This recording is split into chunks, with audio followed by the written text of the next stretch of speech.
السلام علیکم ورحمۃ اللہ تعالی وبرکاتہ۔ نحمده ونصلي ونسلم على رسوله الكريم اما بعد فاعوذ باللہ من الشیطان الرجیم بسم اللہ الرحمن الرحیم ان اللہ وملائکته یصلون علی النبی یا ایہا الذین آمنوا صلوا علیہ وسلموا تسلیما اللہم صلی علی سیدنا ومولانا محمد معدن الجود والکرم وآلہ الکرام وابنہ الکریم وبارک وسلم صلاۃ وسلاما علیک یا رسول اللہ صلی اللہ تعالی علیہ وسلم۔ اس کتاب میں جو دوسری حدیث پاک ذکر کی گئی ہے اس کی تشریح جاری ہے، اور اس حدیث پاک میں خاص طور پر 4 چیزوں کا ذکر آیا ہے: ایمان کا، اسلام کا، احسان کا اور قیامت کا۔ تو ایمان کے بارے میں اس سے پہلے والے درس میں تفصیل کے ساتھ بیان کیا گیا۔ اب دوسرے نمبر پر اسلام کے بارے میں بتاتے ہیں کہ اسلام کا معنی اور مطلب کیا ہوتا ہے۔ فرماتے ہیں کہ اسلام کا معنی لغت میں یعنی ڈکشنری میں فرما بردار ہونا ہے۔ حضور صلی اللہ علیہ وسلم کے لائے ہوئے دین برحق کو اسلام اسی لیے کہا جاتا ہے کہ جو اس دین کو قبول کر لیتا ہے وہ اپنے آپ کو بالکل اللہ تبارک و تعالیٰ کا فرما بردار بنا لیتا ہے۔ اسلام کا مطلب ہی ہوتا ہے اپنے آپ کو مطیع و فرما بردار بنا لینا، گردن جھکا دینا اور اللہ تبارک و تعالیٰ کا ہو جانا۔ چنانچہ اس حدیث میں جن اعمال اسلام کا ذکر ہے یعنی عبادت، نماز، زکوٰۃ، روزہ اور مفصل حدیث یعنی جو دوسری روایت میں تفصیل کے ساتھ جو حدیث آئی ہے اس میں کلمہ شہادت کا بھی ذکر ہے، نماز، روزہ اور حج اور زکوٰۃ کا بھی ذکر ہے۔ یہ سب اعمال خدا کی فرما برداری کے خاص نشان ہی تو ہیں، یہ اللہ تبارک و تعالیٰ کی فرما برداری کے ذرائع ہیں کہ ان کے ذریعے سے بندہ اللہ تبارک و تعالیٰ کی بارگاہ میں اپنی عاجزی کا اظہار کرتا ہے اور اللہ تبارک و تعالیٰ کی اطاعت و فرما برداری کا فریضہ وہ اس طریقے سے انجام دیتا ہے۔ اسی لیے حضور پاک صلی اللہ علیہ وسلم نے ان سارے اعمال کو ارکان اسلام قرار دیا، یعنی اسلام کے ارکان ہیں، یہ اسلام کے ستون ہیں، اور فرمایا کہ اسلام کی بنیاد 5 چیزوں پر ہے۔ پہلا کلمہ شہادت، دوسرے نمبر پر نماز، تیسرے نمبر پر روزہ، چوتھے نمبر پر زکوٰۃ اور 5ویں نمبر پر ہے حج۔ ان 5 کو ہر مسلمان اچھی طرح جانتا ہے کہ ان کا کیا مطلب ہوتا ہے، لیکن پھر بھی تھوڑی سی تفصیل ہر چیز کی بیان کریں گے۔ سب سے پہلے کلمہ شہادت۔ کلمہ شہادت کا مفہوم اور مطلب یہ ہے کہ صدق دل سے یعنی سچے دل سے اللہ تبارک و تعالیٰ کے ایک ہونے اور اس کے معبود ہونے یعنی اس کے خدا ہونے، عبادت کے لائق ہونے اور حضرت محمد صلی اللہ علیہ وسلم کے رسول ہونے کی گواہی دینا، اور دل سے اس بات کو مانتے ہوئے زبان سے اقرار بھی کرنا اور زبان سے یہ پڑھنا: اشہد ان لا الہ الا اللہ وحدہ لا شریک لہ واشہد ان محمدا عبدہ ورسولہ۔ تو اگر کسی کو یہ عربی میں نہیں بھی آتا ہو لیکن وہ اردو میں یا اپنی زبان میں یہ کہہ لیتا ہو، زبان سے اقرار کر لیتا ہو، دل سے مانتا بھی ہو، دل میں اس کے یہ تصدیق ہو، موجود ہو یہ گواہی، تو وہ مسلمان ہے۔ اس کا مطلب یہ ہوتا ہے کہ میں گواہی دیتا ہوں کہ اللہ کے سوا کوئی معبود نہیں، وہ اکیلا ہے، اس کا کوئی شریک نہیں ہے، اور میں گواہی دیتا ہوں کہ محمد صلی اللہ علیہ وسلم اس کے رسول اور اس کے بندے ہیں۔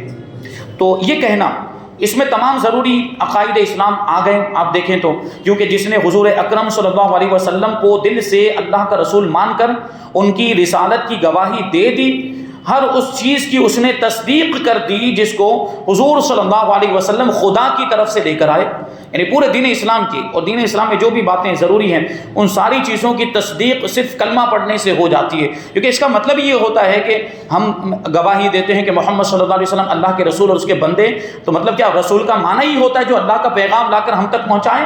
تو حضور پاک صلی اللہ علیہ وسلم نے جو کچھ بھی لا کر ہمیں دیا، دین برحق اسلام، ان ساری باتوں پر ہمارا ایمان اسی میں شامل ہو جاتا ہے اور اسی میں وہ ساری باتیں آ جاتی ہیں۔ تو یہ بھی دیکھیں یہ کلمہ شہادت کی برکت۔ اب دوسرے نمبر پر ہے نماز۔ ظہور نبوت کے 12ویں سال یعنی اعلان نبوت کے 12ویں سال رسول پاک صلی اللہ علیہ وسلم نے 40 سال کی عمر میں اعلان نبوت فرمایا، یعنی نبی تو آپ پہلے ہی سے تھے، حضور پاک صلی اللہ علیہ وسلم نبی تو پہلے ہی سے تھے حضرت ابو ہریرہ رضی اللہ تعالیٰ عنہ نے ایک موقع پر پوچھا تھا کہ یا رسول اللہ صلی اللہ تعالیٰ علیہ وسلم آپ کو کب پتہ چلا آپ نبی ہیں، آپ کے لیے نبوت کب ثابت ہوئی؟ تو اللہ کے رسول صلی اللہ علیہ وسلم نے ارشاد فرمایا کہ کنت نبی و آدم بین الماء والطین، کہ میں تو اس وقت بھی نبی تھا جب حضرت آدم علیہ السلام کا پتلا تیار کیا جا رہا تھا، اور یہ ہمارے نبی کی شان ہے۔ تو نبی تو پہلے سے تھے، نبوت کا اعلان جو ہے وہ 40 سال کی عمر میں فرمایا۔ تو ظہور نبوت کے 12ویں سال شب معراج میں نماز فرض ہوئی، اسی لیے نماز کو ہم کیا کہتے ہیں؟ معراج کا تحفہ بھی کہتے ہیں، کہ نبی پاک صلی اللہ علیہ وسلم اللہ کی بارگاہ سے اپنی امت کے لیے یہ نماز کا تحفہ لے کر آئے۔ یعنی حضور پاک صلی اللہ علیہ وسلم کو تو جو معراج ہوئی وہ تو حضور کی خصوصیت، پوری کائنات میں کسی کو وہ مرتبہ نہیں ملا۔ اللہ کی بارگاہ میں لامقام تشریف لے گئے، جنت کی سیر کی، آسمانوں کی سیر کی، فرشتوں کی دنیا کو دیکھا، یہ سب کچھ حضور پاک صلی اللہ علیہ وسلم نے ملاحظہ فرمایا۔ یہ تو حضور کی معراج، اور ہم تو کیا مطلب، ہماری تو کیا اوقات، ہماری کیا حیثیت، لیکن حضور پاک صلی اللہ علیہ وسلم کے صدقے میں ہمیں نماز کا تحفہ ملا، اور نماز یہ ایمان والوں کی معراج ہے۔ نماز کو ایمان والوں کی معراج فرمایا گیا کہ مومن بندہ جب سچے دل سے اللہ تبارک و تعالیٰ کی بارگاہ میں سجدہ کرتا ہے تو وہ اپنے رب سے سب سے زیادہ قریب ہوتا ہے، اس وجہ سے نماز کو مومن کی معراج فرمایا گیا۔ تو یہ شب معراج میں فرض ہوئی۔ نابالغ، مجنون یعنی پاگل اور حیض و نفاس والی عورت کے سوا ہر مسلمان پر نماز فرض عین ہے، یعنی کسی بھی حالت میں معاف نہیں ہے۔ کھڑے ہو کر نماز پڑھنے کی طاقت نہ ہو تو بیٹھ کر پڑھے، اور بیٹھنے کی بھی قدرت نہ ہو تو لیٹ کر سر کے اشارے سے پڑھے، اور اس پر بھی قادر نہ ہو تو نماز کو مؤخر کرنے کی اجازت ہے۔ یعنی ایسی صورت میں بھی نماز معاف نہیں ہے کہ اگر اشارے سے بھی نہیں پڑھ سکتا، کبھی ایسی بیماری ہو جاتی ہے کہ اشارہ بھی نہیں کر پاتا معاملہ ایسا، یا کبھی کیسی کیفیت وہ بیماری بہت وہ سخت والی بیماری ہوتی ہے، تو اس میں وہ بندہ اشارے سے بھی نماز نہیں پڑھ پاتا، تو اس کو نماز مؤخر کرنے کی اجازت ہے، یعنی نماز میں تاخیر کرنے کی اجازت۔ نماز اس صورت میں بھی معاف نہیں ہوتی۔ اس کا مطلب یہ ہے کہ جب وہ بیماری دور ہو جائے گی، جب اس کے پاس طاقت آ جائے گی، اور پھر سے نماز پڑھنے کی جب اس کے جسم اور بدن کے اندر قوت پیدا ہو جائے گی، تو یہ نمازیں اس کو پڑھنی پڑیں گی۔ نمازیں معاف نہیں ہیں، معاف کسی بھی حالت میں نہیں۔ نماز کی فرضیت کا انکار کرنے والا کافر ہے، اور جو قصدن یعنی جان بوجھ کر نماز کو ترک کرے یعنی چھوڑ دے، اگرچہ ایک ہی وقت کی نماز کیوں نہ ہو، وہ فاسق ہے، یعنی بہت بڑا گنہگار ہے۔ کیونکہ نماز پڑھنا کیا ہے؟ فرض ہے، بہت زیادہ ضروری، نہایت ہی ضروری ہے، اس کو فرض کہا جاتا ہے۔ اللہ تبارک و تعالیٰ کی طرف سے یہ فریضہ ہم پر مقرر کیا گیا ہے اور یہ لکھ دیا گیا، اس کی پابندی ہم پر لازم اور ضروری۔ تو جو بندہ بھی مومن بندہ نماز نہیں پڑھتا ہے ایک وقت کی بھی، تو وہ گنہگار ہے۔ حضرت امام اعظم ابو حنیفہ رضی اللہ تعالی عنہ کا فتویٰ ہے کہ نماز چھوڑنے والے کو بادشاہ اسلام قید کر دے یہاں تک کہ وہ توبہ کرے اور نماز پڑھنے لگ جائے۔ اور حضرت امام مالک اور امام شافعی کا تو یہ فتویٰ ہے کہ نماز چھوڑنے والے کو بادشاہ اسلام قتل کر دے۔ یہ جو سزائیں مقرر کی گئی، ظاہر سی بات اس کا تعلق اسلامی حکومت سے، کہ بادشاہ اسلام کہاں ہوگا؟ جہاں اسلامی حکومت ہوگی، اور یہ اختیار سزا دینے کا یہ اختیار یہ بادشاہ اسلام ہی کو دیا گیا۔ یعنی ہم اور آپ خود اپنے اعتبار سے کسی بھی بے نمازی کو اس طرح کی سزا نہیں دے سکتے، ہمیں اختیار نہیں ہے، اور ہم اگر یہ کام کریں گے تو ہم گنہگار ہوں گے۔ یہ کام کس کا ہے؟ یہ بادشاہ کا کام ہے، بادشاہ کو یہ اختیار دیا گیا، وہ بھی کون سا بادشاہ؟ اسلام کا بادشاہ، جہاں اسلامی حکومت ہو، تو وہ یہ بے نمازیوں کو اس طرح سے وہ سزا دیں گے۔ یہ بات ذہن میں رکھیں۔ اور پھر حدیث پاک کے اندر اللہ کے رسول صلی اللہ علیہ وسلم نے ارشاد فرمایا کہ من ترک الصلاۃ متعمدا فلیتبوأ مقعدہ من النار، او کما قال علیہ السلام، کہ جو ایک وقت کی بھی نماز، فرض نماز جان بوجھ کر چھوڑ دے، وہ اپنا ٹھکانہ جہنم میں بنائے۔ یعنی وہ ایک وقت کی نماز چھوڑنے کی وجہ سے جہنمی ہو جاتا ہے۔ اور یہ بات بھی ذہن میں رکھیں کہ دوسرے ائمہ انہوں نے ایک وقت کی نماز کو جان بوجھ کر چھوڑنے کو کفر تک فرمایا۔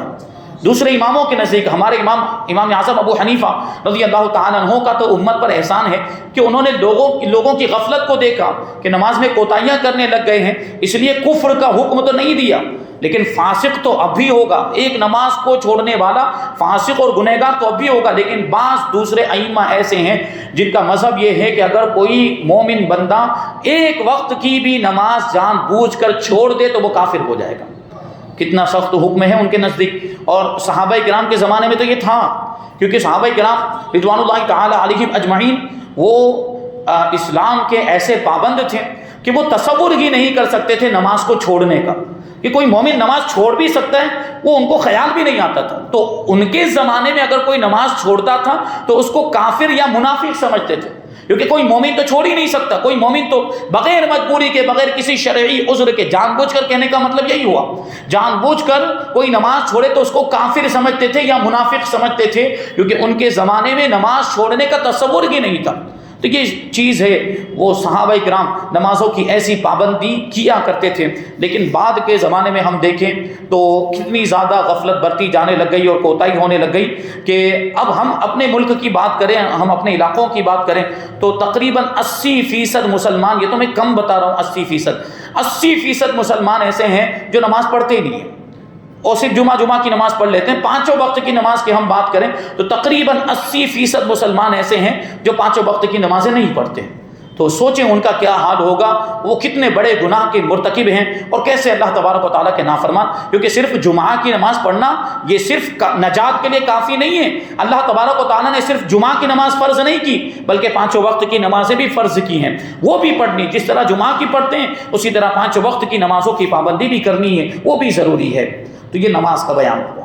اب زکوٰۃ اور روزہ، فرماتے ہیں کہ 2 ہجری میں مدینہ منورہ کے اندر ان دونوں کی فرضیت کا حکم نازل ہوا، یعنی زکوٰۃ اور روزے کی فرضیت۔ نماز کی طرح زکوٰۃ اور روزہ بھی ترک کرنے والا گنہگار ہے اور اس کا انکار کرنے والا کافر ہے۔ ان دونوں کا انکار اگر کوئی کر دے، زکوٰۃ کی فرضیت کا انکار کر دے یا روزے کی فرضیت کا انکار کر دے تو وہ کافر ہے، اور ان دونوں کو ترک کرنے والا فاسق ہے اور قتل کیے جانے کا مستحق اور حقدار ہے۔ اور زکوٰۃ ادا کرنے میں دیر لگانے والا گنہگار، یعنی زکوٰۃ فرض ہو چکی اس کے باوجود ادا نہیں کر رہا ہے، تاخیر کر رہا ہے، تو اگرچہ بعد میں ادا کر دے گا لیکن تاخیر کا گناہ پھر بھی ہے۔ سال مکمل ہو جائے، آپ کو زکوٰۃ کے مسائل معلوم ہے، یعنی سال مکمل ہو جائے تو زکوٰۃ ادا کرنا ضروری، اب اگر تاخیر کریں گے تو گنہگار ہوں۔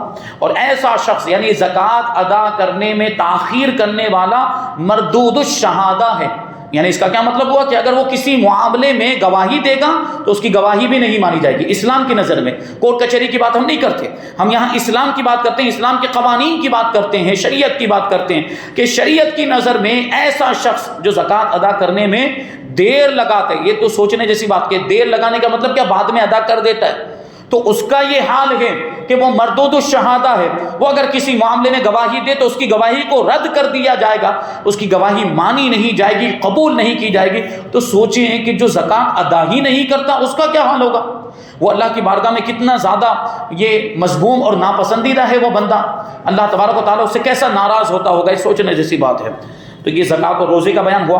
اب حج کے بارے میں فرماتے ہیں کہ 9 ہجری میں حج فرض ہوا، صاحب استطاعت یعنی طاقت رکھنے والے پر عمر بھر میں 1 مرتبہ حج کرنا فرض ہے۔ نماز اور روزہ اور زکوٰۃ کی طرح حج کی فرضیت بھی قطعی اور یقینی ہے، یعنی قرآن و حدیث سے ثابت ہے، لہٰذا جو حج کی فرضیت کا انکار کرے وہ کافر ہے، اور باوجود طاقت کے یعنی استطاعت اور قوت ہونے کے باوجود حج نہ کرے اور اس کو چھوڑ دے تو وہ فاسق ہے، بہت بڑا گنہگار ہے، اور بلا عذر بغیر کسی مجبوری کے حج میں تاخیر کرنے والا گنہگار اور مردود الشہادہ یہ بھی ہے، یعنی اس کی بھی گواہی رد کر دی جائے گی۔ تو یہاں پر یہ اسلام کا بیان مکمل ہوا۔ اب حدیث پاک میں جو تیسرے نمبر پر جو بات بیان کی گئی تھی وہ حضرت جبریل امین علیہ السلام نے جو سوال پوچھا تھا وہ ہے احسان کے بارے میں، کہ احسان کیا ہے۔ تو احسان ہم اپنی عام بول چال میں کسی پر مہربانی کرنے کو، کسی کی مدد کر دینے کو ہم احسان کہتے ہیں، لیکن یہاں پر احسان کا کیا مطلب ہے اس کے بارے میں فرماتے ہیں کہ لغت میں احسان کے معنی اچھائی ہے، بھلائی اور اچھائی، چنانچہ ہر اچھا کام احسان کہلاتا ہے، اور کسی کے ساتھ اچھا سلوک کرنے کو بھی احسان کہا جاتا ہے۔ اور قرآن و حدیث میں لفظ احسان اس معنی میں بکثرت استعمال بھی ہوا ہے، یعنی اچھائی اور بھلائی کے معنی میں، اور اچھا کسی کے ساتھ اچھا سلوک کرنے کے بارے میں، اور اس معنی میں یہ استعمال ہوا ہے۔ مگر اس حدیث میں جو لفظ احسان آیا ہے، یہ احسان در حقیقت ایمان و اسلام کی طرح دین کی ایک اصطلاح ہے، دین کا ایک اصطلاحی لفظ ہے، یعنی دین اسلام کے ایک ٹرمز ہے جس کے معنی کو خود حضور اکرم صلی اللہ علیہ وسلم نے اپنی زبان نبوت سے ارشاد فرمایا کہ احسان یہ ہے کہ خدا کی عبادت اس طرح کی جائے کہ گویا عبادت کرنے والا خدا کو دیکھ رہا ہے، یہ احسان کا مطلب ہے۔ تو اس معنی میں احسان کا تعلق صرف نماز، روزہ، زکوٰۃ اور حج ہی کے ساتھ خاص نہیں، بلکہ مومن کے ہر عمل میں اس کی روح کار فرما ہونی چاہیے. یعنی ہر وہ نیک کام، ہر اچھا کام جو مومن بندہ کرتا ہے، انجام دیتا ہے، اس میں یہ احسان کی صفت پیدا ہونی چاہیے. یعنی یہ تصور ہونا چاہیے کہ میں جو بھی نیک کام کر رہا ہوں، جو بھی عبادت کر رہا ہوں، تو اللہ تبارک و تعالیٰ کو میں یا تو ایک کیفیت ہو کہ میں اللہ تبارک و تعالیٰ کو دیکھ رہا ہوں، اور اگر یہ کیفیت نہ پیدا ہو پائے تو کم سے کم یہ تصور ہونا چاہیے کہ اللہ تبارک و تعالیٰ مجھے دیکھ رہا ہے. یعنی ہر عمل کے وقت بندہ اس طرح حضور قلب، دل کو حاضر کر کے اور اخلاص سے دل کے ساتھ، خلوص کے ساتھ پورا دل لگا کر عمل میں مشغول ہو، گویا کہ وہ خدا کو دیکھ رہا ہے. تو اس تصور سے عمل کرنے والے بندے کے دل میں خوف و خشیت ربانی اور امید و رجائے رحمانی کا ایسا نور پیدا ہو جائے گا کہ اس عمل کا اس کا عمل انوار مقبولیت کی روشنی سے پر نور، اور بندہ سراپا نور بلکہ نور علی نور ہو جائے گا. یعنی اس تصور کے ساتھ بندہ جب عبادت کرے گا تو اس کی عبادت اور اس کا عمل اللہ تبارک و تعالیٰ کی بارگاہ میں مقبول ہوگا، اس کی دعائیں بھی قبول ہوں گی، اور پھر اللہ تبارک و تعالیٰ اس کے درجات بھی بلند فرما دے گا، اور اللہ تبارک و تعالیٰ اس کو اپنے نور کا حصہ عطا فرمائے گا، اور رحمت کردگار اور فضل پروردگار کا دونوں جہان میں وہ مستحق اور حقدار بن جائے گا. تو یہاں پر یہ احسان کے بارے میں کچھ باتیں بتائی. اب آگے ہے قیامت کی نشانیاں، کیونکہ چوتھے نمبر پر حدیث پاک میں قیامت کے بارے میں بتایا گیا ہے. تو قیامت کی بہت ساری نشانیاں ہیں جن کو حضور پاک صلی اللہ علیہ وسلم نے مختلف احادیث میں بیان فرمایا ہے، جو سینکڑوں کی تعداد میں ہیں، اور حدیثوں میں ان کا تفصیل کے ساتھ ذکر موجود ہے، جن میں سے بہت سی نشانیاں ظاہر بھی ہو چکی ہیں، اور جو باقی ہیں وہ بھی یقیناً ظاہر ہو کر ہی رہیں گی، کیونکہ یہ ہمارے نبی پاک صلی اللہ علیہ وسلم نے بتائی ہیں، اور حضور پاک صلی اللہ علیہ وسلم کا فرمان کبھی غلط نہیں ہو سکتا، جھوٹا نہیں ہو سکتا. حضور نے جو فرمایا وہ ہو کر رہے گا. اور اس کا یہ مطلب بھی نہیں کہ حضور کے فرمانے کی وجہ سے ہوگا، نہیں، بلکہ یہ سب کچھ ہونے والا تھا. حضور پاک صلی اللہ علیہ وسلم نے پہلے ہی سے اللہ کی عطا سے اس کو جان کر اپنے صحابہ کو اس کی خبر عطا فرما دی. تو حدیثوں کے اندر ان نشانیوں کا ذکر ہے، مثلا دجال کا فتنہ، امام مہدی کا ظہور، حضرت عیسیٰ علیہ السلام کا آسمان سے اترنا، یاجوج ماجوج کا نکلنا، دابۃ الارض کا نکلنا، اور حضرت عیسیٰ علیہ السلام کی وفات کے کچھ دن کے بعد جبکہ قیامت آنے میں صرف 40 برس باقی رہ جائیں گے، تو ایک خوشبودار ٹھنڈی ہوا چلے گی، اور وہ لوگوں کی بغلوں کے نیچے سے گزرے گی، لوگوں کی بغلوں کے نیچے سے گزرے گی، اور اس ہوا کے لگتے ہی تمام ایمان والوں کی وفات ہو جائے گی. یہاں غور کریں گے، ایمان والوں کی بات چل رہی، تمام ایمان والوں کی وفات ہو جائے گی، ان کا انتقال ہو جائے گا، اور روئے زمین پر صرف کفار ہی کفار رہ جائیں گے. ایمان والے تو انتقال، اور ظاہر سی بات ہے قیامت جو قائم ہوگی وہ صرف کافروں پر قائم ہوگی، اس وقت کوئی بھی ایمان والا موجود ہوگا ہی نہیں. یہ قیامت قائم ہونے سے 40 سال پہلے کی بات بتا رہے ہیں کہ 40 سال پہلے یہ قیامت کی نشانی ظاہر ہوگی کہ ایک ٹھنڈی ہوا چلے گی، اور اس کی وجہ سے سارے اہل ایمان جو ہوں گے، مومنین مسلمان، ان کا انتقال ہو جائے گا. اب کافر ہی کافر رہ جائیں گے، اور انہی کافروں پر قیامت قائم ہوگی، وغیرہ وغیرہ. یہ سب قیامت کی وہ نشانیاں ہیں جو ابھی تک ظاہر نہیں ہوئی ہیں، مگر ان سب کا ظہور اتنا ہی یقینی ہے جتنا کہ رات کے بعد دن کا آنا یقینی ہے. کیونکہ حضور مخبر صادق، یعنی سچی خبر دینے والے ہمارے آقا حضور رحمت عالم صلی اللہ علیہ وسلم نے ان سب علامات قیامت کے ظاہر ہونے کی خبر دی ہے. یہ سب جو قیامت کی نشانیاں اور قیامت کی جو علامتیں ہیں، حضور پاک صلی اللہ علیہ وسلم نے ان کو بیان کیا ہے. اسی لیے تو کسی شاعر نے کہا ہے کہ 1000 فلسفیوں کی چنا چنی بدلی، 1000 فلسفیوں کی چنا چنی بدلی. کیا مطلب ہوا کہ یہ فلسفی، اور آج کے زمانے میں ہم سائنٹسٹ لوگوں کو دیکھیں تو ان کے نظریات بدلتے رہتے ہیں، ان کی باتیں بدلتی رہتی ہے، کبھی کچھ کہتے ہیں کبھی کچھ کہتے ہیں. پہلے کوئی دوسری تحقیق تھی، اب کوئی اور ریسرچ سامنے آ گئی، تو پہلی والی تحقیق کو یہ خود ہی رد کر دیتے ہیں، خود ہی اس ریسرچ کے خلاف یہ دوسری ریسرچ لے کر آ جاتے ہیں. تو یہ فلسفیوں کے معاملات اور چنا چنی بدلتی رہتی ہیں، ان کی باتیں بدلتی، ان کے نظریات بدلتے رہتے ہیں. لیکن ہمارے نبی پاک صلی اللہ علیہ وسلم نے جو کچھ بھی فرما دیا وہ اٹل ہے، وہ بالکل بھی تبدیل نہیں ہو سکتا اور وہ بدل نہیں سکتا. تو اسی کو شاعر کہتے ہیں کہ 1000 فلسفیوں کی چنا چنی بدلی، نبی کی بات بدلی نہ تھی نہیں بدلی. یعنی پہلے بھی نہیں بدلی تھی، ابھی بھی نہیں بدلی، اور آگے بھی نہیں بدلے گی. تو اس حدیث میں قیامت کی صرف 2 نشانیاں بیان کی گئی ہیں. پہلے نمبر پر ہے کہ لونڈی اپنے آقا کو جنے گی، باندی اپنے مالک کو جنے گی. تو دوسرے نمبر پر ہیں اونٹوں کے سیاہ فام چرواہے، کالے کلوٹے چرواہے، اونٹ چرانے والے اونچے اونچے محلوں میں اونچی اونچی عمارتوں میں فخر کریں گے۔ یہ دو نشانیاں بیان کی گئی، تو غور کریں ہم ان دونوں نشانیوں پر، تو یہ دونوں نشانیاں ظاہر ہو چکی ہیں۔ اس کے بارے میں فرماتے ہیں کہ قیامت کی یہ دونوں نشانیاں ان نشانیوں میں سے ہیں جو اس زمانے میں ظاہر ہو چکی ہیں اور جن کو ہر شخص آج اپنی آنکھوں سے دیکھ رہا ہے۔ پہلی نشانی کہ لونڈی اپنے آقا کو جنے گی۔ اس کا کیا مطلب ہوتا ہے ہم دیکھ رہے ہیں، لیکن شاید غور نہیں کیا ہوگا کہ اس کا مطلب کیا ہوتا ہے، یہ کیسے ظاہر ہوئی ہے۔ اس پر ہم نے کبھی غور نہیں کیا ہوگا کہ لونڈی اپنے آقا کو جنے گی، کیونکہ اس وقت تو لونڈی غلاموں کا زمانہ ہی نہیں ہے، غلاموں کا زمانہ گزر گیا، باندیوں کا زمانہ گزر گیا۔ تو اب اس کا کیا مطلب ہوگا اس زمانے میں کہ لونڈی اپنے آقا کو جنے گی، اپنے مالک کو جنے گی؟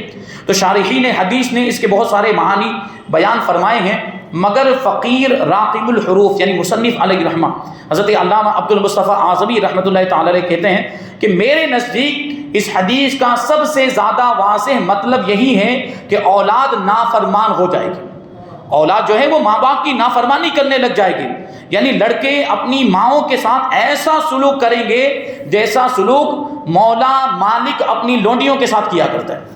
یعنی جو آقا ہوتا ہے جس نے باندی کو خریدا ہوتا ہے تو اس کو مارتا بھی ہے، اس کو پیٹتا بھی ہے، وہ اگر خدمت نہ کرے تو اس کو تکلیف دیتا ہے، اس کو سزا دیتا ہے۔ یہ پرانے زمانے میں ہوتا تو غلاموں کے ساتھ ایسا سلوک کیا جاتا تھا، لونڈی اور باندیوں کے ساتھ ایسا سلوک کیا جاتا تھا۔ تو اب اگرچہ لونڈی اور باندیوں کا زمانہ نہیں رہا، لیکن ہم دیکھیں تو یہ بات تو بالکل اپنی نگاہوں سے ہم دیکھتے ہیں کہ اولاد اتنی نافرمان ہو گئی کہ اپنے ماں باپ کے ساتھ ایسا سلوک کرتے ہیں جیسے غلاموں کے ساتھ سلوک کیا جاتا ہے۔ ماں باپ کو مارا پیٹا بھی جاتا ہے، یہاں تک کہ ماں باپ کو گالیاں دی جاتی ہیں اور ان کی نافرمانی کی جاتی ہے، ماں باپ پر ظلم کیا جاتا ہے۔ یہ ہم دیکھتے ہیں اپنی نگاہوں سے، یہ ہو رہا۔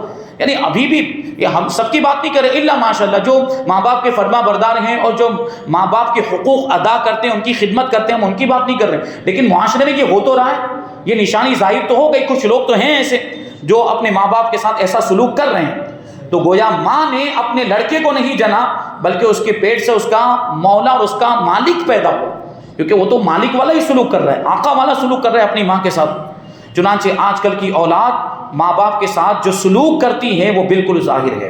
اور دوسری نشانی یہ ہے کہ سیاہ فام یعنی کالے کلوٹے اونٹوں کے چرواہے محلوں میں فخر کریں گے، بڑی بڑی عمارتوں میں فخر کریں گے، اترائیں گے۔ تو اس کا مطلب یہ ہے کہ حقیر اور ذلیل پست اقوام کے لوگ جن کو کبھی پھوس کی چھپر بھی میسر نہیں تھی، یعنی وہ اتنے ذلیل تھے، وہ اتنے غریب تھے اور معاشرے میں ان کی کوئی حیثیت نہیں تھی، اور بالکل جھونپڑی بھی ان کو میسر، پھوس یعنی گھاس پھوس کی جھونپڑی بھی ان کو میسر نہیں تھی، وہ اونچی اونچی کوٹھیوں میں اور شاندار بنگلوں میں فخر کریں گے۔ تو یہ نشانی بھی آج ظاہر ہو چکی ہے، اور غور کریں گے تو اس میں ایک لفظ آیا ہے چرواہا، اونٹ چرانے والے، بکریاں چرانے والے، جانور چرانے والے، اور بڑی بڑی عمارتیں اور بڑے بڑے محل، بڑی بڑی بلڈنگوں میں اترائیں گے، فخر کریں گے۔ تو آپ غور کریں تو سب سے بڑی عمارت کہاں ہے؟ دنیا کی سب سے اونچی بلڈنگ کہاں ہے؟ دبئی کے اندر موجود، جس کو برج خلیفہ کہا جاتا ہے۔ کس نے بنائی؟ نجدیوں نے بنائی۔ کس نے بنائی؟ نجدیوں نے بنائی۔ یہ وہابیوں کی اصل نجدیوں سے جا کے ملتی ہے، اور یہ ریاض کے رہنے والے اصل باشندے یہ لوگ ریاض کے، ریاض کا پرانا نام نجد ہے۔ یہ ریاض ان لوگ نے بعد میں نام چینج کر دیا کیونکہ حدیث پاک کے اندر اس کی برائی آئی، اس علاقے کی برائی ہے کہ وہاں سے فتنے اٹھیں گے، وہاں سے شیطان کی ٹولیاں نکلے گی۔ حدیث پاک کے اندر نجد کی برائی آئی تھی تو انہوں نے نام ہی چینج کر دیا، اور نجد کی جگہ پہ کیا رکھ لیا ان لوگوں نے؟ ریاض۔ تو یہ نجدی جو ہیں یہ ریاض کے رہنے والے، اور آپ ان کے تعلق سے ان کی تاریخ، ان کا اتہاس پڑھیں تو آپ کو پتا چلے گا کہ یہ پہلے چرواہے تھے، یہ سب جانور چرانے والے تھے۔ یہ جتنے بھی نجدی ہیں یہ جانور چرایا کرتے تھے۔ اور میں آپ کو ایک علامت بتاؤں، ابھی یہ لوگ ان کا جو لباس ہے اس لباس پر غور کریں تو وہ لباس ہی خود ان کے چرواہا ہونے کی گواہی دیتا ہے۔ کیا لباس ہے؟ وہ سر پہ رومال رکھتے ہیں، اور اس رومال کے اوپر کیا ہوتی ہے؟ وہ رنگ ہوتی ہے، رنگ۔ وہ دھوکے میں کچھ ہمارے بھائی بھی اس طرح وہ رومال اور رنگ پہننے لگ جاتے ہیں، لیکن اس کی حقیقت پر غور کریں، یہ ان کے چرواہا ہونے کی نشانی ہے۔ پرانے زمانے میں یہ چرواہے تھے، جانور چرانے والے تھے۔ یہ سب نجدی جو جنہوں نے حرمین شریفین پر ناجائز قبضہ کر لیا ہے، ان کی ہم بات کریں تو یہ چرواہے کیسے تھے؟ یہ غور کرنے کی ضرورت کہ یہ جب جانور چرانے کے لیے جاتے تھے تو وہ رومال اپنے ساتھ میں رکھتے تھے دھوپ سے بچنے کے لیے، کیونکہ ملک عرب گرم ملک ہے، تو دھوپ سے بچنے کے لیے وہ رومال اپنے ساتھ میں رکھتے تھے، اور جب جانوروں کو وہ چرنے کے لیے چھوڑ دیتے تو رومال اپنے سر پہ رکھ لیتے۔ اور ساتھ میں ہوا بھی چلتی تو رومال اڑ جاتا. تو رومال کو اڑنے سے بچانے کے لیے جو جانور کی جو رسی ہوتی جس سے باندھ کر جانور لائے ہوتے، وہ رسی کو رنگ بنا کر اپنے سر پہ اسی رومال کے اوپر رکھ لیتے تھے تاکہ وہ رومال اڑنے نہ پائے. بعد میں ان کا یہ ٹیگ مارک بن گیا، یعنی یہ علامت بن گئی ان کی نشانی، نجدیوں کی نشانی. تو یہ جو لباس ہے وہ نجدیوں کا لباس، یہ سنیوں کا لباس نہیں ہے. سنیوں کا لباس تو امامہ شریف ہے، حضور پاک صلی اللہ علیہ وسلم کی سنت امامہ ہے. یہ اس طرح رومال رکھ کے یہ رنگ رکھنا یہ تو نجدیوں کا طریقہ ہے. ہم اگر سر پہ کچھ باندھے تو یا تو ٹوپی رکھتے ہیں یا پھر امامہ شریف باندھتے ہیں، یہ ہمارے آقا کی سنت ہے. یہ نجدیوں کا طریقہ، اس پر عمل نہیں کرنا چاہیے. تو یہ ان کے چرواہا ہونے کی علامت ہے. اور یہ جو حدیث پاک کے اندر جو فرمایا گیا کہ بڑی بڑی بلڈنگوں میں اترائیں گے، یہی لوگ آج اترا رہے ہیں، یہ قیامت کی نشانی ہے. بڑی بڑی بلڈنگیں اور بڑی بڑی عمارتیں کن کے پاس ہے؟ انہی نجدیوں کے پاس ہے. تو بہرحال ابھی اس میں کچھ بات باقی ہے، تو انشاءاللہ تبارک و تعالی ہم اس کو آئندہ درس میں شامل کریں گے. اور پھر قیامت کا بیان، قیامت کے علم کے تعلق سے کہ حضور پاک صلی اللہ علیہ وسلم کو قیامت کا علم اللہ تبارک و تعالی نے عطا فرمایا تھا، اور اس کی کچھ تفصیل آئندہ درس میں ہم شامل کریں گے. اللہ تبارک و تعالی کی بارگاہ میں دعا ہے کہ جو کچھ بھی بیان ہو اس پر ہم سب کو عمل کرنے کی توفیق عطا فرمائے. حضور پاک صلی اللہ علیہ وسلم کی پیاری سنتوں پر، آپ کے طریقوں پر اور آپ کی حدیثوں پر ہم کو عمل کرنے کی توفیق عطا فرمائے. وما علینا الا البلاغ.